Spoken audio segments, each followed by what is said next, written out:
یہ رات جو ہے مخفی کیوں رکھی گئی؟ تعین کے ساتھ کچھ معلوم نہیں یہ رات کون سی رات ہے، اس کا جواب تو میں بعد میں دوں گا کہ اس میں جو آراء ہے مختلف، لیکن یہ کہ اس کو کیوں مخفی رکھا گیا اس پر کچھ پیاری باتیں ہیں جو مفسرین نے کہی ہیں۔ پہلی بات تو یہ کہ جتنی عظیم چیزیں ہیں ان سب کو مخفی رکھا گیا۔ قیامت کب آئے گی؟ مخفی ہے، آئے گی یہ یقینی ہے۔ کب آئے گی؟ یہ تو ان امور میں سے ہے کہ جس کا علم نبی اکرم صلی اللہ علیہ وسلم کو بھی نہیں دیا گیا، جبرائیل کو بھی نہیں دیا۔ چنانچہ حدیث جبرائیل میں واضح طور پر الفاظ موجود ہیں، وَمَا الْمَسْئُولُ عَنْهَا بِأَعْلَمَ مِنَ السَّائِلِ، کچھ معلوم نہیں، نہ سائل کو معلوم نہ مسئول کو معلوم قیامت کب آئے۔ اب یہ عظیم حقیقت مخفی رکھا گیا اور اس کا خاص طور پر ذکر کیا گیا سورہ طٰہٰ میں، اَكَادُ أُخْفِيهَا لِتُجْزَىٰ كُلُّ نَفْسٍ بِمَا تَسْعَىٰ۔ اگر تعین کر لیا جاتا تو جو قریب کے زمانے کے لوگ ہوتے وہ تو خوب پھر محنت کرتے آخرت کے لیے، اور ذرا فاصلے والے ہوتے وہ ذرا تصاہل کرتے اس کے بارے میں۔ اس کو رکھا گیا ہے، تلوار لٹکی ہوئی ہے، کسی بھی وقت گر سکتی ہے، یہ جیسے گلوٹین کبھی اگر آپ نے دیکھا ہو جس طریقے سے کہ اس کا چھرا گرتا ہے، کسی بھی وقت گر سکتی ہے، لہذا ہر وقت چوکس رہو، چوکس میں رہو، جیسے کہ صحابہ کرام کی شان معلوم ہوتی ہے بعض روایات سے کہ ذرا تیز ہوا چلتی تھی تو وہ سمجھتے تھے قیامت آ گئی۔ اس درجے استحزار تھا اعصاب کے اوپر، اس کا اتنا اثر تھا کہ ذرا تیز دھکر چلا اور انہوں نے سمجھا قیامت آ گئی۔ تو اس طریقے سے قیامت کو مخفی رکھا گیا۔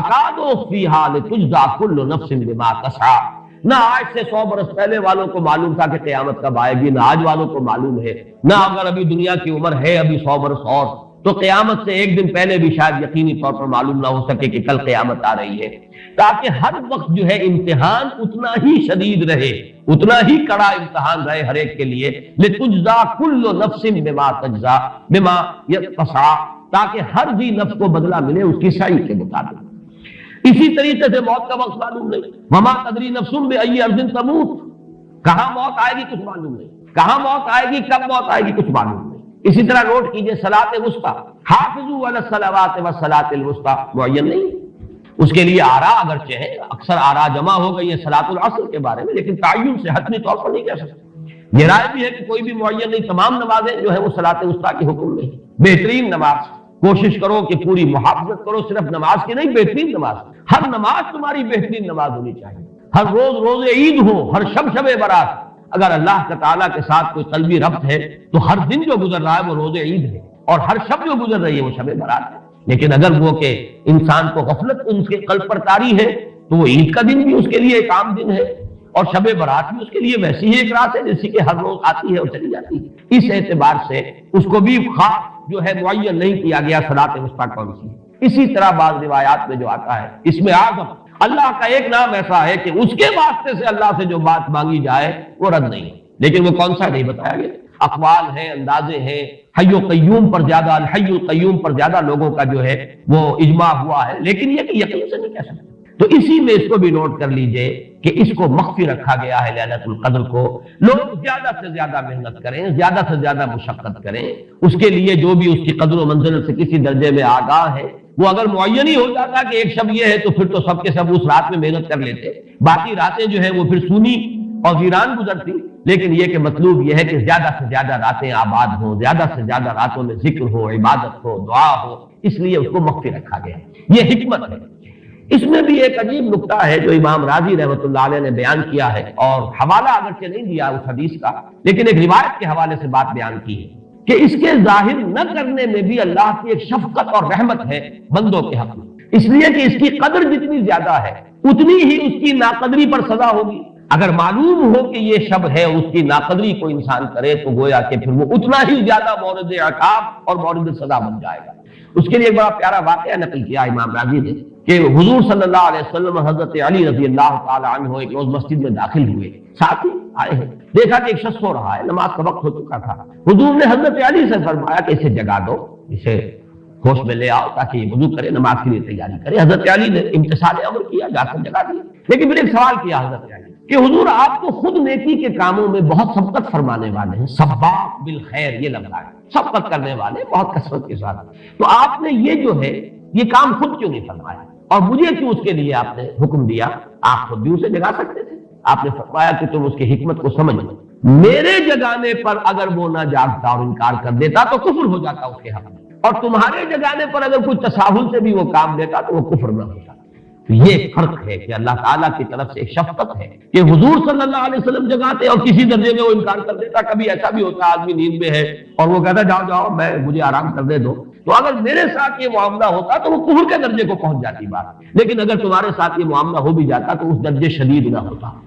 تو گویا کہ حضور نے اس شخص پر شفقت کے اعتبار سے یہ شکل اختیار کی کہ خود نہیں جگایا بلکہ یہ کہ حضرت علی رضی اللہ تعالیٰ عنہ کو حکم دیا کہ اسے جگا دو. یہ نقطہ کہ لیلۃ القدر کے اخفاء میں یہ بات بھی ہے کہ اگر اس کو عیاں کر دیا جاتا معین کر دیا جاتا تو پھر جو لوگ اس سے غافل رہتے پھر وہ بہت سخت ناقدری کا ارتکاب کرتے اور بڑی سزا کے مستوجب ہو جاتے. اب آپ چھٹی بحث ہے کہ وہ رات کون سی ہے. اگرچہ ایک رائے شاذ یہ بھی ہے کہ وہ رمضان سے باہر کی رات بھی ہو سکتی ہے. لازم نہیں ہے کہ رمضان ہی کی کوئی شب ہو.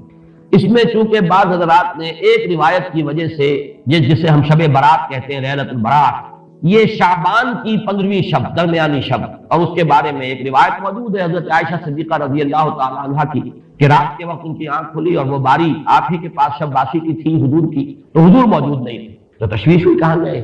تو جب تلاش کی گئی تو معلوم ہوا کہ حضور جنت البقیع قبرستان میں پہنچے ہوئے ہیں اور وہاں آپ ان کے لیے جو بھی وہاں دفن ہے ان کے لیے استغفار فرما رہے ہیں. جب پوچھا گیا معاملہ کیا تو آپ نے فرمایا یہ بڑی عظیم رات ہے اور اس رات میں فوت ہونے والوں کا فیصلہ ہو جاتا ہے، پیدا ہونے والوں کا فیصلہ ہو جاتا ہے.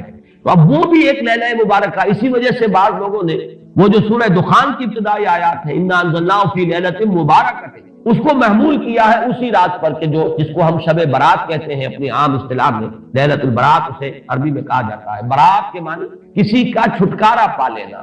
یہ شب برات جو ہے وہ برات شادی والی برات نہیں ہے بلکہ یہ برات کا لفظ ہے عربی زبان کا، جو ہمارے ہاں وہ غلط العام میں برات شب برات بن گیا ہے. برات من اللہ ورسولہ جو سورہ برات کا پہلا لفظ ہے کہ چھٹکارا پانا، کہ وہ رات بھی ایسی ہے کہ اس میں انسان استغفار کرے اور اللہ تعالیٰ سے اپنے گناہوں کی معافی مانگے تو اپنے آپ کو جہنم سے چھٹکارا دلا سکتا ہے. وہ شب برات. اس اعتبار سے کچھ لوگوں نے گمان کیا کہ شاید لیلۃ القدر اور لیلہ مبارکہ اس حدیث کی روح سے وہی شب ہے.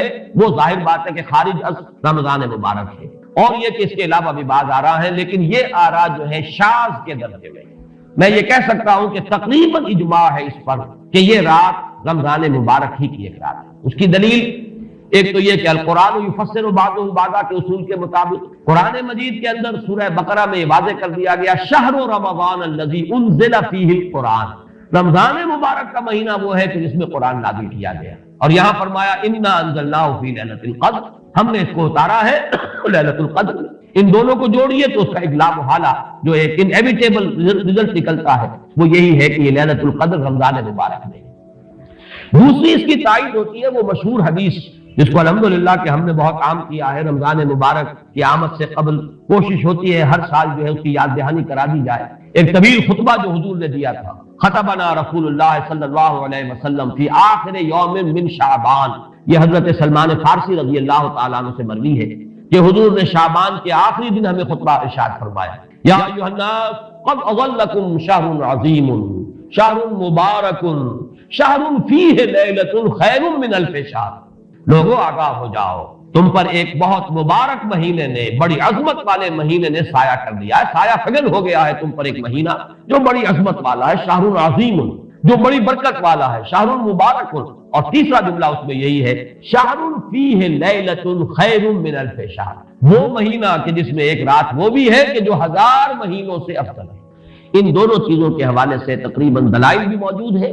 اور ویسے یہ کہ جیسا کہ میں عرض کر چکا ہوں اجماع ہے کہ یہ رمضان مبارک ہی کی ایک شب ہے. لیکن رمضان مبارک کی کون سی شب ہے اس پر بعض مفسرین نے تو لکھا ہے کہ 40 قول ہیں.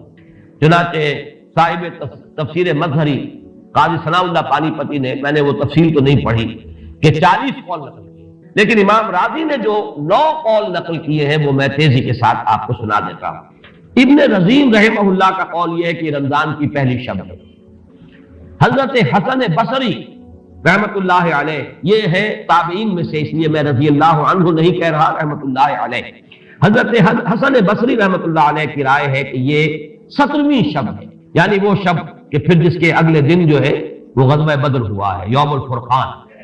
حضرت انس رضی اللہ تعالی عنہ مرفوعاً روایت کرتے ہیں کہ یہ 19ویں شب ہے. محمد بن اسحاق جو بہت بڑے سیرت نگار ہیں حضور کے، ان کا قول ہے کہ یہ 21ویں شب ہے۔ حضرت عبداللہ ابن عباس رضی اللہ تعالی عنہما سے قول جو ہے مروی ہے کہ یہ 23ویں شب ہے۔ حضرت عبداللہ ابن مسعود رضی اللہ تعالی عنہ سے مروی ہے کہ یہ 24ویں شب ہے۔ اور اس کو میں ذرا اہمیت دیتا ہوں اس لیے کہ 24ویں شب جو ہے سورہ علق کی ابتدائی آیات کے نزول کے ضمن میں کچھ حساب کتاب کے جوڑنے سے 24ویں اور 25ویں شب کا بھی معاملہ جڑتا ہے، جو کہ میں نے آپ کو سورہ علق کے درس کے دوران بتایا تھا۔ اس کے بعد حضرت ابو ذر غفاری رضی اللہ تعالیٰ عنہ کا قول ہے کہ یہ 25ویں شب ہے۔ اس کے بعد حضرت ابی ابن کعب رضی اللہ تعالیٰ عنہ کا قول ہے، یہ وہ ہے جن کو کہ حضور نے خود فرمایا کہ اقرأہم ابی ابن کعب، قرآن مجید کے سب سے بڑے قاری حضرت ابی ابن کعب ہیں رضی اللہ تعالیٰ عنہ۔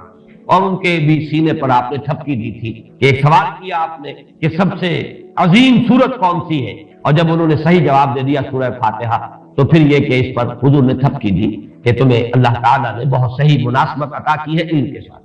ان کی اور صحابہ میں سے بہت سے لوگوں کی رائے، یہاں تک کہ یہ کہا جا سکتا ہے کہ بقیہ اقوال جو ہے وہ شاذ کے درجے میں ہے، اور یہ گویا کہ اگر اجماع نہ کہا جائے تو بہت حد تک اتفاق کے درجے میں ہے کہ یہ 27ویں شب ہے۔ اور اس 27ویں شب کے ضمن میں حضرت عبداللہ ابن عباس سے ایک روایت میں پہلے آپ کو بتا چکا ہوں کہ 23ویں شب، لیکن 27ویں شب کے ضمن میں جو مختلف روایات حضرت عبداللہ ابن عباس رضی اللہ تعالی عنہما سے مروی ہیں، ان میں بھی کچھ لطیف نکات ہیں، وہ میں بعد میں بیان کروں گا۔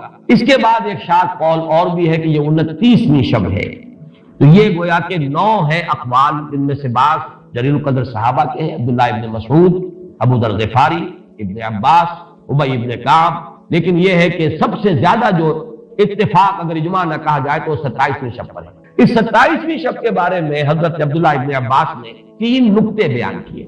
ایک نکتہ تو یہ ہے کہ یہ پوری سورہ مبارکہ جو ہے سورۃ القدر، اس میں 30 الفاظ ہیں، اور ان 30 الفاظ میں سے 27واں لفظ ہے ہی حتی مطلع الفجر، یہ 27واں ہے۔ اس کے بعد سے گویا کہ انہوں نے ایک ربط قائم کیا ہے کہ یہ 27ویں شب ہے۔ ایک بات انہوں نے یہ کہی ہے کہ اللہ تعالیٰ کو وطر محبوب ہے، اللہ وطر و یحب الوطر، اللہ خود بھی اکیلا ہے اور وطر کو پسند کرتا ہے۔ پھر یہ کہ وطر جو ہے اب رمضان مبارک کے اندر اگر وہ وطر شمار کیے جائیں گے تو 14-15 وطر بن جائیں گے، لیکن اس میں چونکہ آخری عشرے کے بارے میں بہت سی روایات جو ہے ان کا تقریباً اجماع ہو جاتا ہے کہ آخری عشرے میں، تو آخری عشرے میں بھی 5 وطر آئیں گے، 21ویں، 23ویں، 25ویں، 27ویں، 29ویں۔ لیکن حضرت عبداللہ ابن عباس کہتے ہیں کہ 7 کا حصہ اللہ تعالیٰ کو بہت پسند ہے، اور بہت سی چیزیں جو ہے عالم تکوینی میں بھی اور عالم تشریعی میں بھی بہت سی چیزیں وہ ہے کہ جو 7 کے حصے کے ساتھ وابستہ ہیں۔ 7 آسمان ہیں، 7 زمینیں ہیں، ہفتے کے 7 دن ہیں، طواف کے 7 شوط ہیں، سعی بین صفا والمروہ وہ بھی 7 مرتبہ ہے، ادھر سے ادھر، ادھر سے ادھر 7۔ اسی طریقے سے سجدے کے اعضاء بھی 7 ہیں، تو اس سے انہوں نے پہلے وطر اور وطر کے بعد 7 کا حصہ، رمضان کے آخری عشرے کی وطر راتیں اور ان میں 7ویں رات یعنی 27ویں شب، وہ اپنے اس حساب کتاب سے بھی، اور جب انہوں نے یہ بات بیان کی تو حضرت عمر رضی اللہ تعالی عنہ نے ان کی تحسین کی۔ آخری بات اور بھی کہی گئی ہے کہ لیلۃ القدر جو ہے اس کے اندر حروف کو اگر شمار کیا جائے تو 9 بنتے ہیں، اور یہ لیلۃ القدر اس سورہ مبارکہ میں 3 مرتبہ آیا ہے۔ انا انزلناه في ليلة القدر وما ادراك ما ليلة القدر ليلة القدر خير من الف شهر، اس اعتبار سے بھی 3 کو ضرب دی جائے 9 سے تو وہ بھی 27 کا عدد بنتا ہے۔ بہرحال یہ میں نے جیسا کہ عرض کیا تھا کہ ان کا کوئی تعلق نہ صرف سے ہے، نہ نحو سے ہے، نہ روایات سے، لیکن بہرحال حضرت عبداللہ ابن عباس کا ایک ذوق ہے، اس کو آپ ذوقی باتیں بھی کہہ سکتے ہیں، لیکن یہ کہ حضرت عبداللہ ابن عباس کی ذوقی بات ہے، لہذا اس کا کم سے کم تذکرہ ہو جانا چاہیے۔ ایک بحث یہ ہے کہ اہیا باقیۃ ام لا، کیا یہ رات جو اس کی عظمت تھی یہ باقی ہے، یا صرف وہی رات جو تھی جس میں کہ قرآن مجید نازل کیا گیا وہی عظمت کی حامل تھی؟ انا انزلناہ فی لیلۃ القدر، یا یہ کہ اب بھی ہر سال یہ رات آ رہی ہے تو اسی عظمت کی حامل ہے، اسی قدر و منزلت کی، اسی برکت کی حامل ہے؟ اس پر بھی تقریباً ایک اجماع ہے کہ یہ لیلۃ القدر باقی ہے، ہر سال آتی ہے۔